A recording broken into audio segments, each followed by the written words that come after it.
ಬರಲಾಗಿ ತಡ್ಕೋಬಹುದಂತೆ ಕುರುವಿ ನರಸಿಂಹದ ಗುರುವಾರ ಮತ್ತು ಅವರ ಯಜಮಾನ ಅಂತಕ್ಕಂಥ ಮಾದಪ್ಪನವರು ಶಿವೈಕ್ಯವಾಗಿದ್ದಾರೆ. ರಾಜು ಅವರು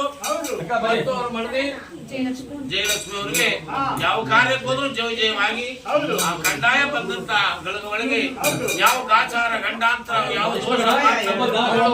ಯಾವುದಿದ್ರು ಪರಿಹಾರ ಮಾಡಿ ಆ ಮಂಜೇಲಿಂಗಯ್ಯ